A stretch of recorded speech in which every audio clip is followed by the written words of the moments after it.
When we moved into the new house by the lake, I was excited and a little scared.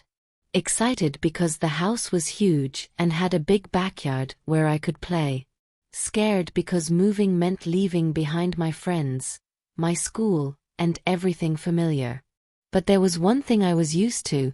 One thing that came with me wherever we went. I could see spirits. It started when I was very little. Mom used to say I had an overactive imagination, but I knew better. The spirits, they were real.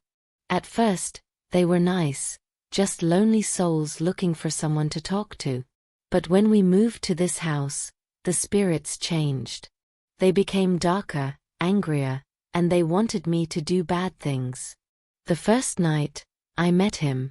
I was sitting in my new room, trying to unpack, when I felt a chill run down my spine. I turned around and there he was, a little boy about my age, standing in the corner. His clothes were old-fashioned, and he looked sad, but there was something kind about his eyes. Hi, I said, trying to sound brave. I'm Lily. What's your name? Tommy, he replied, his voice barely more than a whisper. Do you want to play?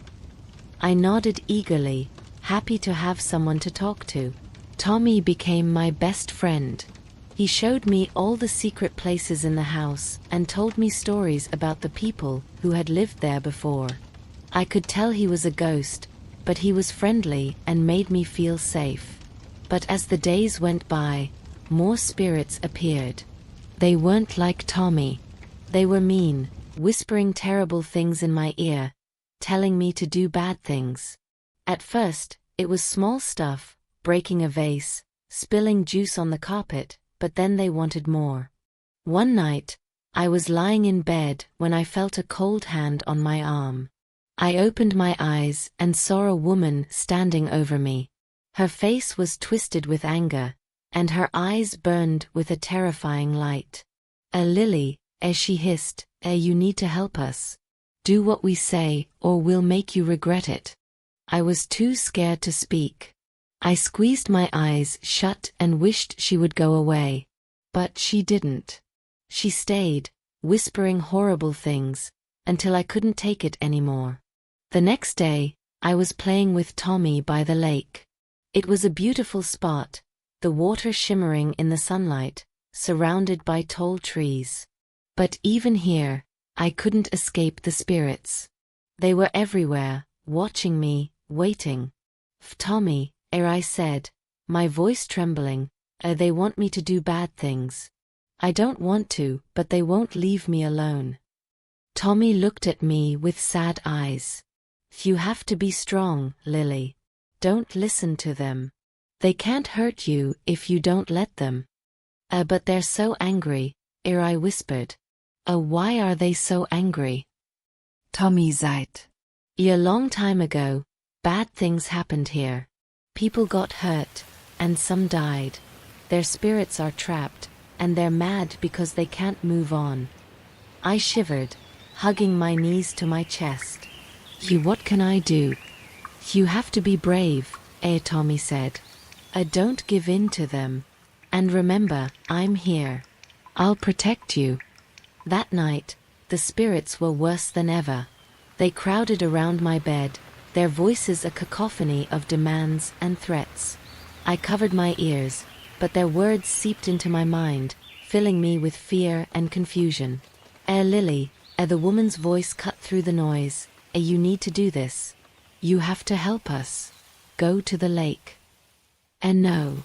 I cried, tears streaming down my face. I won't do it. Leave me alone. But they didn't leave. They never left. Every night, they came back, pushing me closer and closer to the edge. I was terrified, but I couldn't tell Mom or Dad. They wouldn't understand. They'd think I was crazy. One night, the whispers turned into screams. I couldn't take it anymore. I ran out of the house, down to the lake, hoping the fresh air would clear my mind. But the spirits followed me, their voices growing louder, more insistent. Lily, they chanted, Lily, Lily, Lily. I fell to my knees by the water's edge, clutching my head. What do you want from me? I screamed. Suddenly, everything went quiet. The air grew cold, and I felt a presence behind me. I turned and saw the woman standing there, her eyes filled with rage. You need to finish what we started, she said, her voice echoing in the stillness. Only then will we be free. I don't understand, I sobbed. What do you want me to do? She pointed to the lake, and I saw something glinting in the moonlight. It was a small, silver locket, half buried in the mud. I reached out and picked it up, feeling a strange energy pulse through me. Take it, the woman said. Take it and throw it into the water. I looked at the locket, then back at her. Will that make you go away? Yes, she hissed. Do it. With trembling hands, I threw the locket into the lake. As it sank beneath the surface, the woman let out a blood-curdling scream. The other spirits joined in, their cries filling the night air. And then, just as suddenly as they had come, they were gone. The air grew warm again, and the silence was deafening. I sat by the lake, my body shaking with sobs.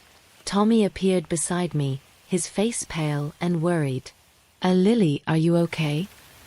I think so, I whispered. They're gone, Tommy. They're finally gone. Tommy smiled, a sad, wistful smile. You did it, Lily. You set them free. As the days turned into weeks, the house became lighter, less oppressive. The dark shadows that had haunted me were gone, and I could finally sleep through the night without fear.